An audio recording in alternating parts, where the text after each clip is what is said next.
कहानी की शुरुआत एक भयानक तूफान से जूझते हुए प्लेन से होती है, जहां हमारा मेन कैरेक्टर, जिसका नाम चक था, वह शांति से बैठकर टॉयलेट कर रहा था कि तभी अचानक प्लेन का प्रेशर घटने लगा, जिससे टॉयलेट का दरवाजा खुल गया और कार्गो में आग लगकर एक खतरनाक विस्फोट हो गया। पायलट ने चक को सीट पर बिठाया क्योंकि समुद्र में इमरजेंसी लैंडिंग करनी थी। पायलट ने लाइफ राफ्ट देकर बेल्ट बांधने को कहा। प्लेन तेजी से नीचे गिरने लगा। अब प्लेन समुद्र से लगभग 3000 मीटर दूर था। तभी चक को पता चला कि उसकी गर्लफ्रेंड की दी हुई पॉकेट वॉच गिर गई है। पायलट ने लाइफ जैकेट पहनने को कहा, पर वह दाईं ओर थी। पॉकेट वॉच की वजह से जैक ने अपनी सीट बेल्ट खोल दी और लड़खड़ाते हुए उसे उठाने चला गया। लेकिन वॉच उठाते ही जैसे ही वह जैकेट लेने की कोशिश करने लगा, तभी प्लेन का एंगल बदलने के कारण वह हिल भी नहीं पाया। पायलट ने देखा कि वह अपनी सीट पर नहीं था, इसलिए उसने अपनी सेफ्टी बेल्ट खोल दी।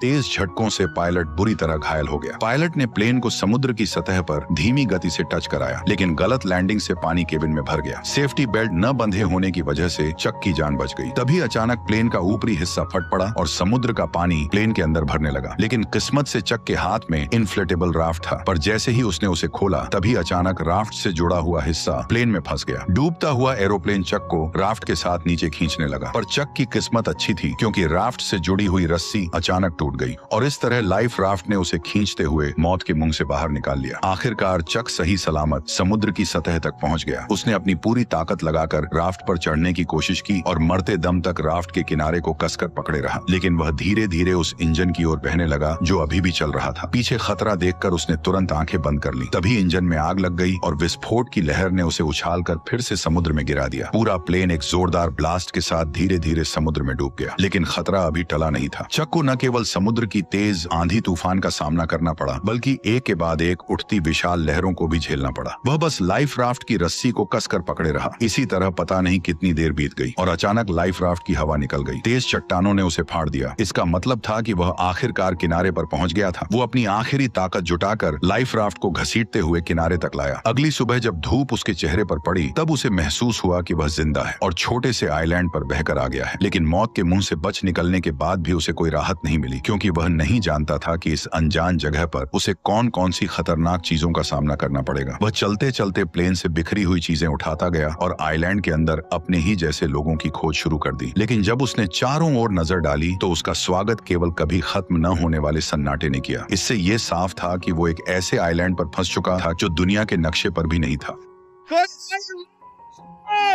यहाँ फंसकर मर न जाए, इसलिए उसने खुद को बचाने के लिए तरह तरह के उपाय सोचने शुरू कर दिए। लेकिन इस समय उसके पास समुद्र तट पर हेल्प का निशान लिखने के अलावा कोई कारगर तरीका नहीं था। जल्दी ही रात का अंधेरा छा गया और वह अब भी उम्मीद कर रहा था कि कोई गुजरती हुई नाव उसे देख ले। लेकिन जैसे जैसे रात होती गई, उसकी उम्मीदें भी धीरे धीरे चारों ओर के सन्नाटे की वजह से डर में बदलती गई। वह जंगल के बेहद खतरनाक जीवों की आवाज सुनकर लगातार डर से कांपता रहा। अगले दिन उसने इकट्ठा की गई चीजों से एक काम चलाओ रेस्टिंग प्लेस बनाया और प्लेन से निकले सामान की जांच शुरू कर दी। अब उसके पास उसकी गर्लफ्रेंड द्वारा दी गई एक पॉकेट वॉच के अलावा और कुछ भी काम का नहीं बचा था। अपनी गर्लफ्रेंड के साथ बिताए पलों को सोचते हुए उसे इस प्लेन में आने का और भी ज्यादा पछतावा हुआ। दरअसल केली के बिजनेस ट्रिप पर जाने से पहले उसने चक को एक पॉकेट वॉच दी थी, ताकि क्रिसमस पर लौटते ही दोनों एक दूसरे से शादी कर लें। लेकिन एक अचानक हुई विमान दुर्घटना ने इस शादी को यहीं पर रोक दिया। जब उसके सभी फैमिली मेंबर यह मान चुके थे कि चक इस हादसे में मारा गया है, तब भी वह जिद के साथ जिंदा रहा। लेकिन इस सुनसान आइलैंड पर खाना पीना बहुत बड़ी मुसीबत बन गया था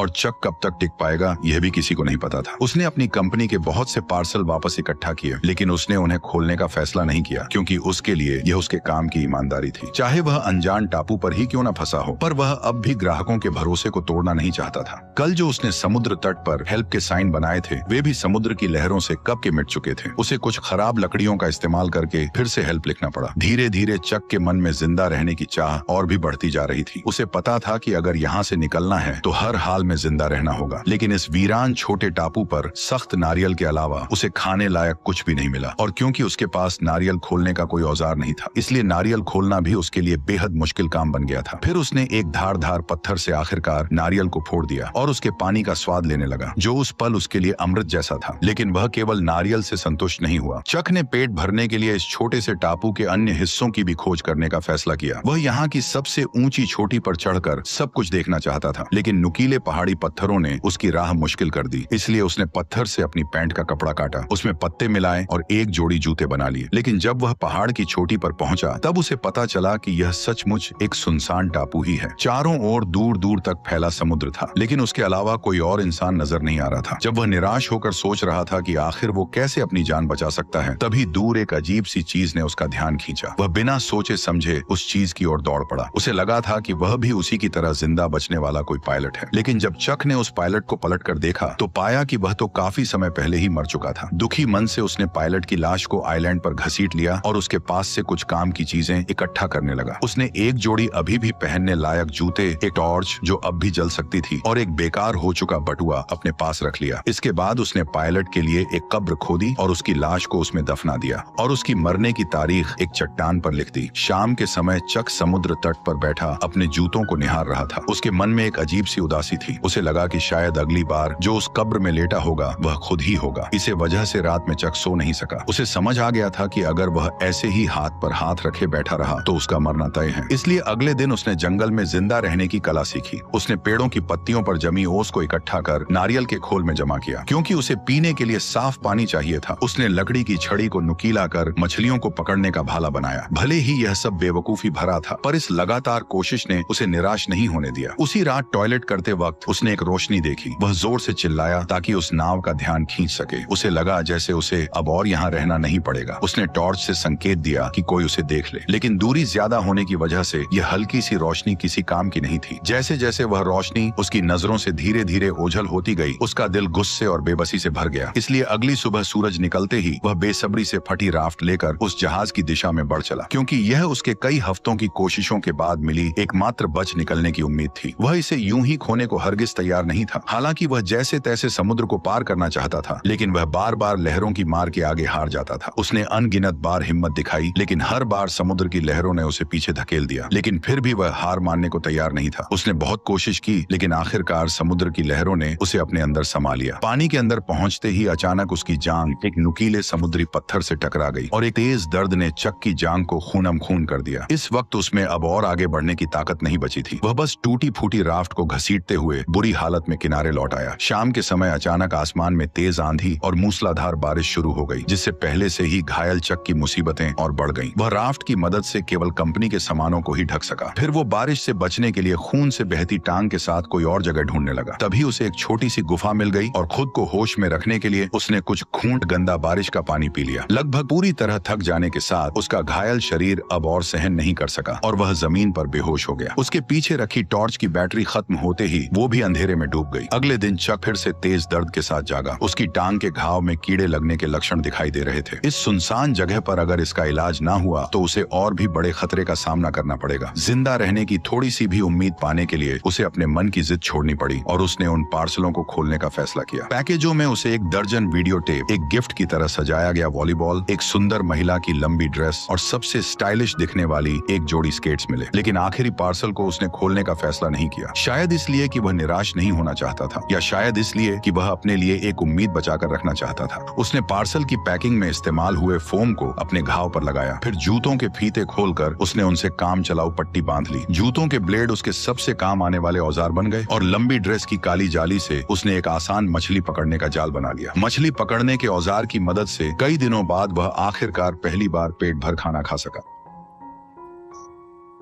कच्चा खाना निगलना मुश्किल ना हो, इसके लिए चक ने लकड़ी रगड़कर आग जलाने का फैसला किया। लेकिन भले ही उसने सुबह से लेकर शाम तक और फिर शाम से लेकर अगली सुबह तक लगातार कोशिश की, पर फिर भी उसके मन में जो छोटी सी चिंगारी थी वह उसकी उम्मीद के मुताबिक आग नहीं बन सकी। जब उसके दोनों हाथ रगड़ते रगड़ते छिल गए तब उनसे ताजा खून बहने लगा, जिससे चक का गुस्सा फुट पड़ा।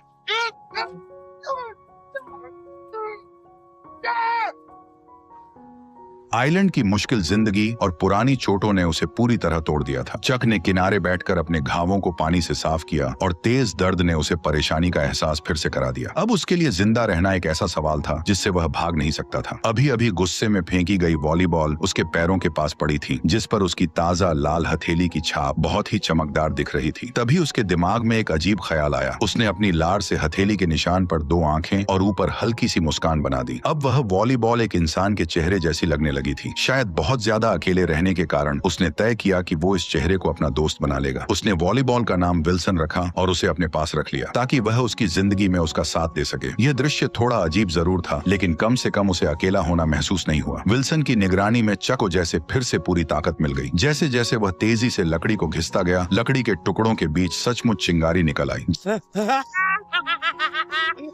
जलती आग को देखकर चक बहुत खुश हो गया, जैसे उसने कोई बड़ी जंग जीत ली हो। यह आग उसके लिए खाना पकाने की अच्छी स्कीम होने के साथ अपने यहाँ होने का सिग्नल भेजने की भी अच्छी जुगाड़ थी। रात में वह खाते हुए विल्सन से अपनी हालत पर बात करता है। उसकी कैलकुलेशन के हिसाब से वह अब लगभग 4000 मील से भी अधिक दूर निकल आया था। यानी अगर वह चाहे कि कोई उसे ढूंढ ले तो उसके मिलने की संभावना लगभग नामुमकिन थी। लेकिन अब चक के पास कोई रास्ता नहीं था। वह बस खुद को मजबूत कर जिंदा रहने की कोशिश करता रहा। कच्चा खाना खाने और गंदगी से उसके खराब दांत सूजकर इन्फेक्टेड हो गए। आखिरकार असहनीय दर्द के कारण उसने ठान लिया कि वह अपने दांत को निकाल देगा। उसने एक हाथ में स्केट वाली छुरी दांत पर टिकाई और दूसरे हाथ में पत्थर लिया। उसने सोचा कि लंबे दर्द से बेहतर है एक बार का दर्द। फिर उसने जोर से वार कर दिया। जंगल में जिंदा रहने में एक्सपर्ट होने के बाद भी उसकी आंखों में अब वह चमक नहीं रही थी। 4 सालों के अंदर चक अब एक जंगली आदमी बन गया था। हालांकि मछली पकड़ने में माहिर होने से उसे मांस की कमी नहीं थी, लेकिन उसकी आंखों में पहले जैसी जीने की गुंजाइश गायब हो चुकी थी। अब वह बच निकलने की कोई उम्मीद नहीं रखता था और हर दिन का जिंदा रहना बस उसकी अकेलेपन का एक और दिन था। पर कुछ समय बाद उसे चट्टान के किनारे से एक टिन का टुकड़ा मिला और वो उसे समुद्र तट पर ले आया। लेकिन जैसे ही समुद्री हवा ने उस टिन के टुकड़े को गिरा दिया, तभी अचानक उसके दिमाग एक आइडिया में आया। अगर वह इसका इस्तेमाल समुद्र की लहरों को चीरने के लिए कर सके तो शायद सच में उसके पास इस जगह से निकलने का मौका हो सकता है। यह आइडिया आते ही उसने एक पल और इंतजार नहीं किया। उसे इस सुनसान टापू पर से जल्द निकलना था। चक तुरंत हरकत में आ गया। सबसे पहले उसे एक नाव बनानी थी। उसने बहुत सारी टहनियां इकट्ठा की और उन्हें एक साथ रखा। फिर जंगली रस्सियों का इस्तेमाल किया और सबको एक साथ बांध दिया। यहाँ तक कि बेकार वीडियो टेप को भी रस्सी बना लिया। अब चक की मेंटल स्टेट बिगड़ने लगी थी। उसे लगने लगा कि विल्सन उसे देख रहा है और उसे जाने नहीं देना चाहता। इसी वजह से उस रात वह विल्सन से झगड़ पड़ा। मैं अपनी पूरी जिंदगी तुमसे बात नहीं कर सकता। सुना तुमने 2 टके के वॉलीबॉल। फिर उसने गुस्से में अपने 4 साल पुराने दोस्त को एक लात मारकर दूर फेंक दिया। लेकिन जब वह कुछ देर बाद शांत हुआ तो उसे अपने दोस्त विल्सन के लिए गहरा पछतावा हुआ। इसलिए वह रात के अंधेरे में विल्सन को ढूंढने निकल पड़ा और प्यार से उसके चेहरे पर फिर से रंग लगा दिया। हर दिन इसी तरह बीतता गया और चक की लकड़ी की नाव भी बनकर तैयार हो गई। उसने जाने के लिए सारी चीजें तैयार कर ली थी। अब बस सही दिशा की हवा का इंतजार था ताकि वह अपनी नाव को समुद्र में उतार सके। उसने अपने यहाँ फंसे होने का साइन भी छोड़ दिया था। उसने 10,500 से भी ज्यादा दिनों तक इस बेरहम टापू पर फंसे रहने का वर्ल्ड रिकॉर्ड बना दिया था। जब वह आखिरी अक्षर उकेर रहा था तभी अचानक हवा उस दिशा में चलने लगी जहाँ चक चाहता था। उसने एक्साइटेड होकर नाव को समुद्र की ओर धकेल दिया और फिर अपने पुराने दोस्त विल्सन के साथ जिंदगी खोजने की ओर निकल पड़ा। समुद्र की लहरें अब भी वैसी ही थी, लेकिन वे उसे घर लौटने से रोक नहीं सकी। झील की लहरों की तरह समुद्र की हर एक लहर लगभग उसे डुबो ही देती थी, लेकिन वो अपनी कोशिशों से लहर को चीरता चला गया। हर बार जब वह मौत के मुंह से बच निकलता तो उसके भीतर से बाहर निकलने की खुशी और भी बढ़ जाती। जब चक ने पीछे मुड़कर उस छोटे से टापू को देखा जिसने उसे 4 साल तक कैद रखा था, तब उस पल में चक के दिल में एक अजीब सी फीलिंग थी। अगर उसने इस कठिनाई का सामना करने की जिद न की होती तो शायद आज भी वह अकेलेपन से भरी जिंदगी जी रहा होता। हालांकि उसकी जंग अभी बस शुरू ही हुई थी। उसे पता नहीं था कि आगे जो खतरे उसका इंतजार कर रहे हैं वे उसके लिए सबसे घातक चुनौती साबित होंगे। ठीक उसी वक्त जब उसे लगा कि वह इसी तरह बहते बहते इंसानों की बस्ती तक पहुंच जाएगा, तभी एक और भीषण तूफान ने उसे झकझोर दिया। उस रात तेज बारिश में आंखें खोलना नामुमकिन था। वह नाव को पकड़े लहरों के बीच लाचार पड़ा रहा और हमलों को सहता रहा। यह उसके लिए सबसे कठिन रात थी। वह बेबस था और सब कुछ भगवान पर छोड़ चुका था। अच्छी बात यह रही कि चक किस्मत वाला था। उस रात की भीषण आंधी तूफान भी उसे अपने साथ नहीं ले जा सकी, लेकिन उसकी नाव को भारी नुकसान पहुंचा था। और सबसे अहम बात यह थी कि उसका पुराना दोस्त भी रस्सी ढीली हो जाने के कारण नाव से अलग हो चुका था। जब उसे इसका एहसास हुआ तब तक विल्सन समुद्र की लहरों के साथ बहुत दूर बह चुका था। वह उसका इकलौता साथी था जिससे वह दिल की बातें करता था। भले ही वह सिर्फ एक वॉलीबॉल था, लेकिन वही उसका एकमात्र सहारा था। वह सब कुछ भूलकर समुद्र में कूद पड़ा और उसे बचाने की कोशिश करने लगा, लेकिन दूरी बहुत ज्यादा थी और गहरा समुद्र उसे बार बार डरा रहा था। एक तरफ उसकी जान बचाने वाली नाव थी और दूसरी तरफ उसका 4 साल का सहारा विल्सन। लेकिन अब उसके पास कोई और चारा नहीं था। वह बस अपनी आंखों के सामने अपने पुराने दोस्त को दूर जाते हुए देखता रहा। विल्सन, मुझे माफ कर देना। इस तरह उसने अपना इकलौता दोस्त खो दिया और एक बार फिर अकेलापन और बेबसी ने उसे पूरी तरह घेर लिया। लगभग पूरी तरह से टूट चुकी लकड़ी की नाव को देखते हुए और चारों ओर फैले समुद्र को निहारते हुए इस पल चक को बहुत अच्छी तरह समझ आ गया कि वह अब कभी भी अपने घर वापस नहीं जा सकेगा। जिस वजह से जो उसके भीतर जीने की इच्छा अभी अभी जगी थी वह पूरी तरह टूट गई। आखिरकार उसने नाव का चप्पू भी फेंक दिया और तय कर लिया कि अब वह बस चुपचाप इंतजार करेगा कि समुद्र जल्द से जल्द उसे निगल जाए। ठीक उसी समय जब चक ने मौत का सामना करने के लिए खुद को तैयार किया, तभी एक ऐसी सीटी की आवाज गूंज उठी जिसे उसने सिर्फ अपने सपनों में ही सुना था। वह उम्मीद खोए हुए अपनी आखिरी ताकत जुटाकर मुड़ा और देखा कि एक विशाल मालवाहक जहाज उसके सामने तैर रहा था। तभी जहाज में मौजूद सभी लोगों ने चक को भी देख लिया और इस तरह कई सालों की कठिनाइयों के बाद चक आखिरकार फिर से प्लेन में बैठकर अपने घर लौट आया। उसकी सही सलामत जिंदा लौट आने की कहानी ने उसे पूरे शहर में मशहूर कर दिया। लेकिन चक को इन सब बातों से कोई फर्क नहीं पड़ता था। वह बस अपनी गर्लफ्रेंड से मिलना चाहता था जिसे उसने 4 साल से नहीं देखा था। लेकिन जब उसकी गर्लफ्रेंड की बजाय एक आदमी दरवाजा खोलकर सामने आया तो वह हैरान रह गया। उस आदमी ने चक से कहा, मैं केली का हस्बैंड जेरी लवेट।